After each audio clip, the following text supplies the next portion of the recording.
Welcome to Utah History with Mr. Swanevelt. Hello there. I'm Mr. Swanevelt, and I'm going to be your history teacher this year. I've taught quite a few of you already, and some of you I haven't taught. So in this video, I'd just like to tell you a little bit about who I am and why I teach history, and a little bit about who I think you are.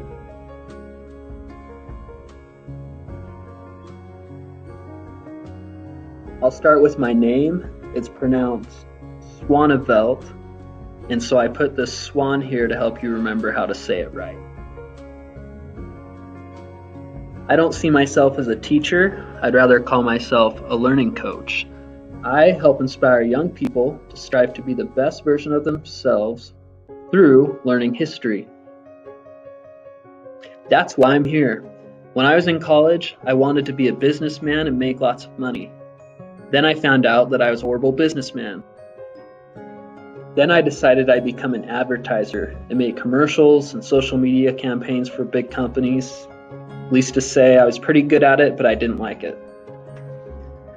Then I thought for sure I'd become a psychologist and help people overcome massive problems in their lives, but it just didn't feel right for me.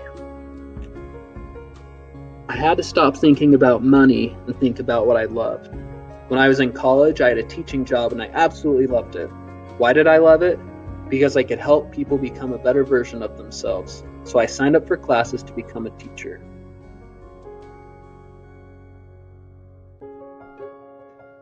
People often ask me why I teach history. I wish I could say that it's been a lifelong passion of mine, but I'd be lying. When I was growing up, all I wanted to do was be rich and famous. I didn't love school and I didn't think it was very important. In 7th grade, I wanted to be on Broadway and star in musicals. But then I remembered I was actually afraid of big groups of people, so that never happened. I was also pretty obsessed with becoming a basketball star, and I always thought I'd make the NBA. I practiced for hours on end, but I didn't make the 9th grade basketball team. I heard, however, that Michael Jordan was cut from his high school team, so I still had hope. That is until I missed my 10th grade basketball tryouts due to anxiety. I struggled with anxiety and depression for a long time and held my feelings in about not being good enough. Around my senior year of high school, I was assigned by my church to help special needs people. I gradually started to love working with these amazing people, and they inspired me to be a better person. They helped me understand what I was good at, loving and serving others. I decided to teach history because history teaches us a lot about who we are and where we come from. It teaches us why our lives are the way they are. In fact, it teaches about the power of one person to make a difference. History teaches that even if you believe you are insignificant, you are believing a lie. It teaches that you don't have to change the whole world to have an impact. You can simply just change the world around you, and sometimes others catch on. What seems like small actions actually have a big effect on everything around us.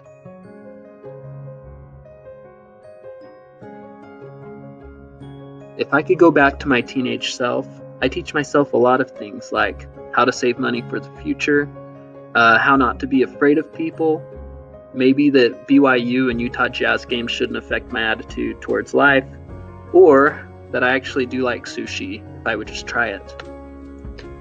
But most importantly, I would teach myself that it's not so much about what you do or what people might label you as. Life is about who you're becoming. Spend 990 hours here at school. That's 180 days, and that can be exhausting. My hope is that when you're in my classroom, that it's not. If you're focused on becoming someone versus just doing the things that you're asked, you're going to have a good time. In history, we're going to talk about some of the greatest people who have ever lived on this earth and what they did to make such a great change in the world. I hope that you'll be inspired by these people. Not too far from now, this country will depend on you to be one of those great